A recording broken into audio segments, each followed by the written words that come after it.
Hey, I'm gonna let you in on a secret. I'm a pretty big fan of Banjo-Kazooie. I know, unexpected, right? Bet you didn't see that one coming. It was one of the games that made my childhood, man. I could never get enough of it as a kid. I just have so many fond memories of wandering through its worlds and getting lost in all of its vast environments. You might attribute some of this to nostalgia bias, but despite this, the game still holds up fantastically to this day. In the past, I've always used adjectives like charming and magical to describe it, but you might be wondering what exactly makes it so. Well, allow me to explain. I'm FibreOpticBroadBean, and this is why I love Banjo-Kazooie.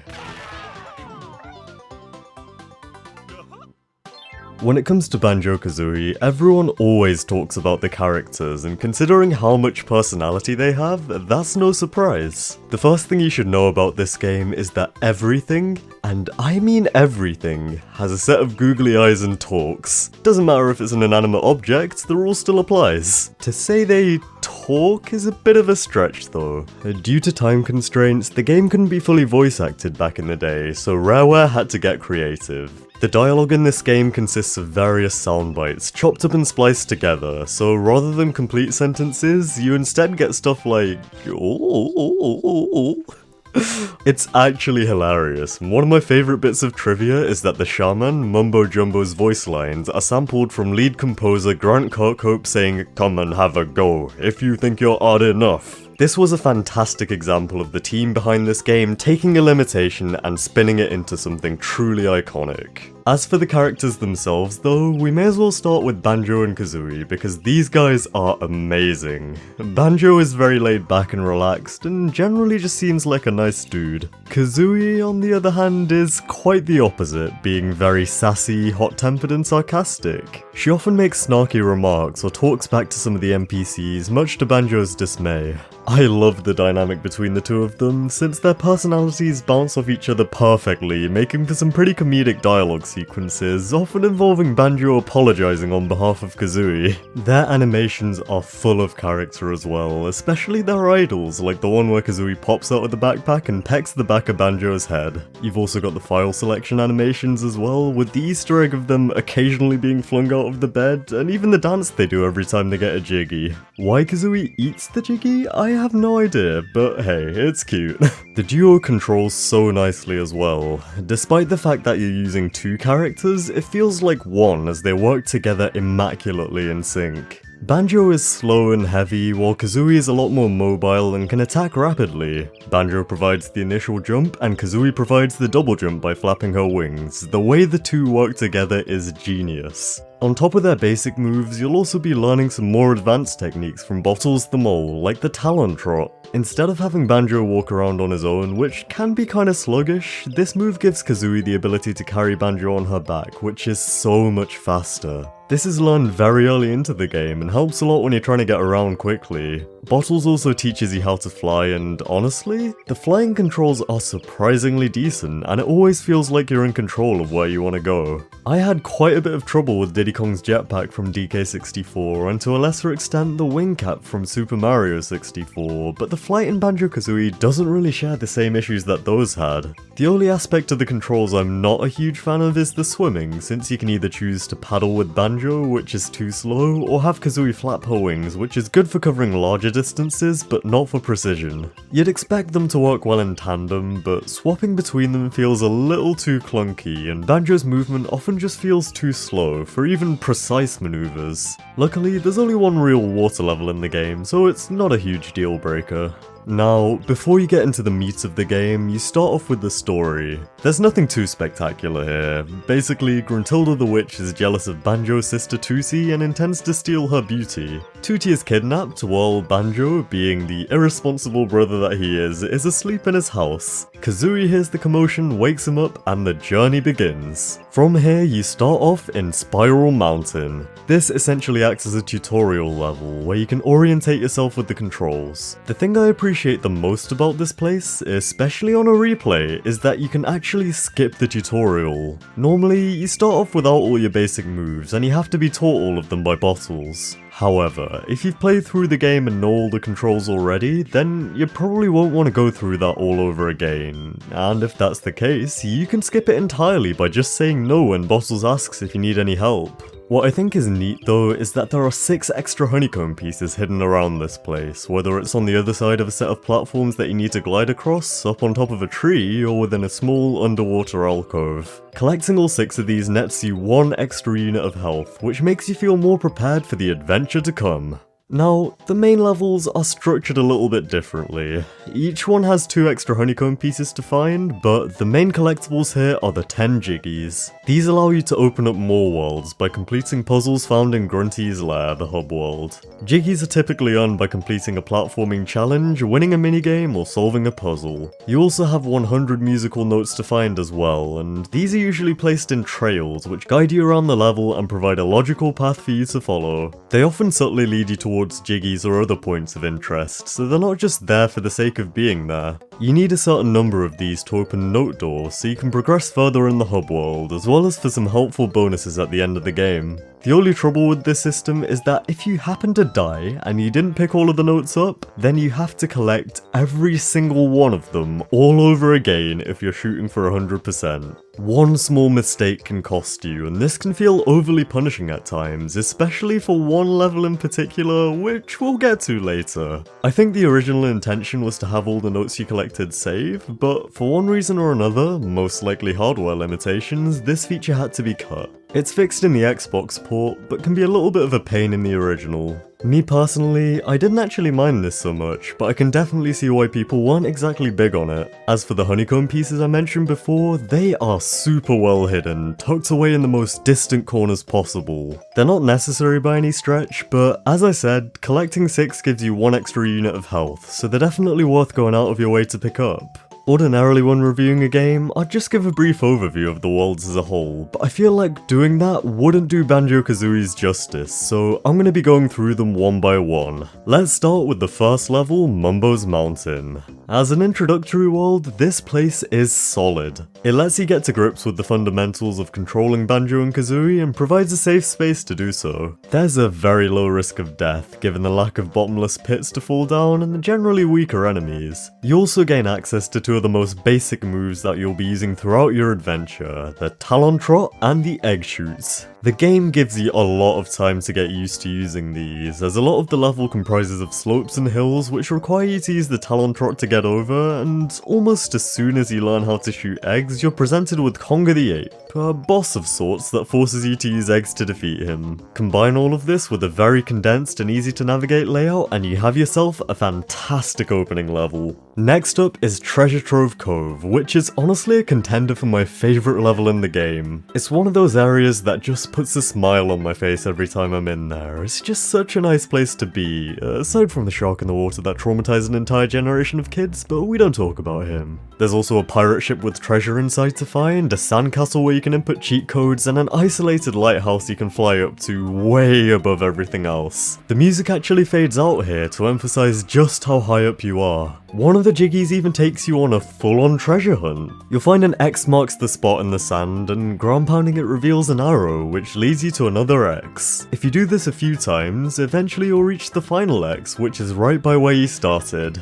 Instead of another arrow, here you find a treasure chest, which when destroyed contains a jiggy. So yeah, suffice it to say, this level smashes it out of the park from a thematic and a platforming perspective. Clanker's Cavern is the game's water level, and takes a bold direction too. It centers around Clanker, this part organic, part mechanical shark who's being used for waste disposal by Grunty. When I saw him for the first time, it was honestly kinda terrifying, but over time, I started to feel bad for the poor guy. I really like how he's integrated into the world though. You can go inside of him through various points like his mouth and gills, and from the outside, you can use his tail and blowhole to reach higher areas, and his fins help you jump across to platforms on the surface of the water. Now, when you think about a swamp, words that probably pop into your head are dull, gloomy, or vile, but Bubblegloop Swamp throws those connotations out of the window. It is a very colourful world and has some bouncy, upbeat music to boot. It's almost set up like a theme park, with different attractions and set pieces spread throughout, like the giant crocodile and turtle, as well as the maze. In fact, you could say that about most of the levels in this game, but Bubblegloop Swamp does a particularly good job of this. It's a swamp level that breaks the mold, and you gotta give it props for that. Freezeezy Peak is next, and what a stellar example of a winter level done right. The music still gives me chills, no pun intended, to this day, and there's just a nice Christmassy feel to it. For one of the jiggies, you have to first save some Christmas lights from some crocodiles, I think? Once you've done this, you gotta fly through the star 3 times, and this not only gives you a jiggy, but also changes the music too, which enhances the Christmas vibe even more. Then there's the giant snowman, which has a few jiggies to find by interacting with him, like the one in his cigar, the one on top of his hat, and the one you get for dive bombing all 3 of his buttons. I always loved climbing up his scarf as well, and well, it's a small thing, but I always appreciated how there's alternating collectibles going between notes and feathers to correspond with the colours of the scarf. Something to note is that this level is actually home to the one and only instance of backtracking in Banjo-Kazooie. For one of the jiggies where you have to race Boggy the polar bear, you need the running shoes, which you get from Gobi's Valley, the next world on. Like I said, it only happens once in the game, so it's not a big deal, even if you're not a big fan of backtracking. Now, this level could have been perfect. It could have been something truly special, but some employee over at Rareware, Kieran Conga Connell was not having a good day and decided to spread that misery with everyone. Kieran here decided that it would be a good idea to sprinkle in some snowmen enemies who throw snowballs at you with actual aimbot precision. You'll just be going about your business, collecting some notes, and BAM! Snowball to the face. Thanks a lot, Kieran. I hope you're proud of yourself. Gobi's Valley is next, and what a contrast from the last world. You're thrown straight into the desert, and the way I see it, this is where the difficulty starts to ramp up. Compared to the other levels, it's a lot easier to die, as there are more big threats like the stronger enemies and the hot quicksand, which damages you if you touch it. My favourite jiggy has to be the one where you're trapped in this maze by King Sandybutt, and you have to escape under time conditions. It puts the pressure on and forces you to work as quickly as possible.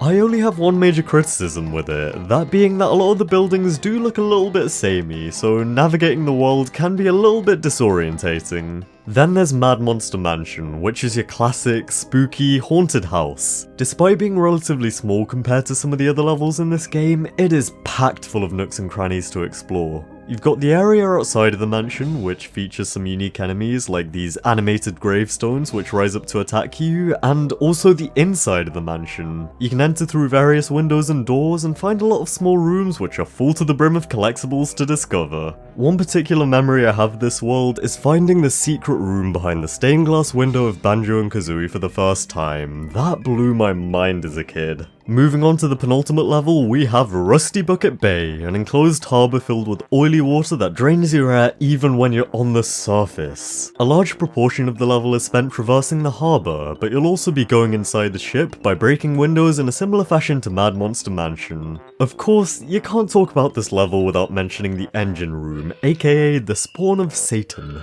This room is pure evil. It's a gauntlet of rotating bridges, gears, cylinders, and fans, all of which can knock you off if you make even one tiny miscalculation. The most egregious thing is that when you fall off, it's a straight bottomless pit. There's no coming back.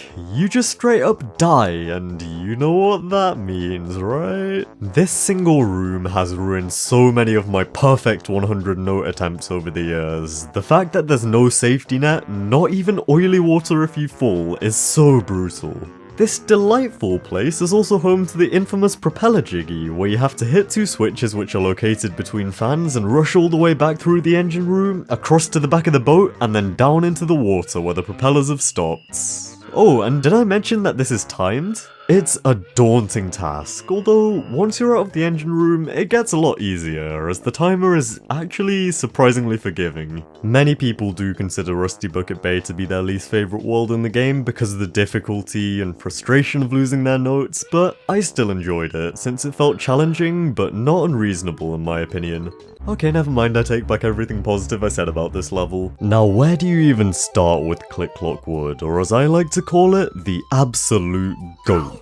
It's split into 4 different seasons, each of which is a variation of the same level, complete with different music to match the vibe. The coolest part is that the world around you changes based on the season, and this alters the platforming entirely. Spring has this big lake of water which dries up in the summer and freezes over in the winter. In autumn, these big piles of leaves accumulate, which allow you to climb up to higher areas. Many puzzles run across multiple seasons. For example, you break this baby eagle out of its egg in spring and watch it grow up over the seasons, feeding it caterpillars in the summer and autumn and watching it take flight in winter. There's also a treehouse that slowly gets built as the seasons progress, and a squirrel you have to gather acorns for so it can go into hibernation. It really is a genius concept, and it's one of my favourite platforming worlds of all time. I think the best bit has to be the winter season though. It's just such a cozy vibe, and I would— Kieran! In some of these worlds, you'll be able to transform into different creatures, like a termite, a crocodile, a walrus, a bee, and also a pumpkin for some reason. These allow you to get into previously inaccessible areas, typically smaller passageways or tunnels that Banjo and Kazooie can't enter, or in the case of the pumpkin, you get flushed down the toilet. What were they cooking, bro?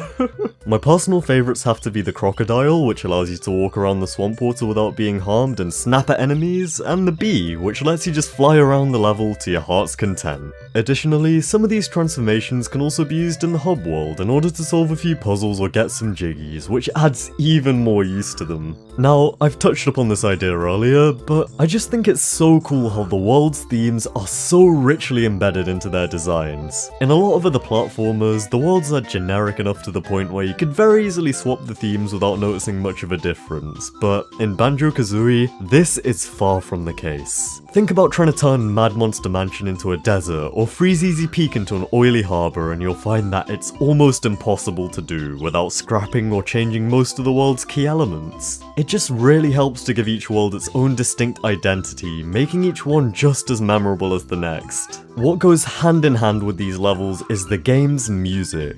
Now, I'm gonna keep it real here. I ain't no musician, but man, there is just something so special about the tunes in this game. They've been stuck in my head on loop since I was a kid, and I always catch myself whistling and humming them to myself. Each piece fits the theme of the world so well, and what bolsters this is the clever use of environmental sounds, like how you've got the bird squawks incorporated into the Click Clock Wood theme, or frog ribbits in Bubble Gloop Swamp. The music is even dynamic, like how when you're underwater, a different version of the theme starts playing, which uses a harp as the primary instrument. This also applies to the hub world, where, when you get close to the level entrances, the instrumentation actually changes to reflect the different environments. Speaking of which, all of the game's levels are tied together by Gruntilda's Lair, which, in my opinion, is one of the best examples of a hub world in any platformer. The lair itself is huge and expansive, but each room is condensed and lots of platforming is involved to get from point A to B. Then there's the fact that the world entrances are themed around their corresponding levels. For example, the area around Freeze Easy Peak is an advent calendar, Treasure Trove Coves is a treasure chest, and Bubble Gloop Swamps is like a little wooden shack. Now, to help you get around this place, you can hop into these cauldrons which warp you to different areas of the lair, saving you a lot of time. The thing I like most about Grunty's Lair though is the way that it interacts with the game's main levels. One of the ways in which this is achieved is through the Gruntilda switches hidden throughout the worlds. These are placed off the beaten path, and hitting them causes a jiggy to spawn in the lair. Those aren't the only things you can find here though. In fact, there are quite a few secrets to discover, the most notable of which being the Cheeto spellbooks. When you find this guy, he'll give you a cheat code that you can enter on the sandcastle floor in Treasure Trove Cove. The codes are used to double your capacity to hold eggs, red feathers and gold feathers permanently, so it makes exploring every little nook and cranny of the lair worthwhile. Throughout your exploration, Grunty constantly taunts and berates you with her rhymes, which range from hilarious to downright confusing sometimes. This makes her a constant presence throughout the game, and she is a great character. As a result, the final fight with her on the roof of the lair feels a lot more meaningful, making it a satisfying climax to the adventure, and oh boy, climactic that fight is. Rareware did not pull any punches with their N64 bosses, and Gruntilda was no exception. First, you have to dodge her spells and shoot eggs at her from the battlements. Then you'll take to the air and hit her with the beak bomb, and the final phase is the toughest of them all. The aim is to activate 4 Jinjo statues by shooting eggs into them, and finally, the mighty Jinjonator. This involves firing 3 eggs into the holes on all sides of the statue, which is far easier said than done. As you attempt to do this, Gruntilda is constantly firing off attacks at you, and it's very easy to die here. But if you persist, if you keep on trying, you can make it through, and nothing beats the feeling of sending Gruntilda packing once and for all.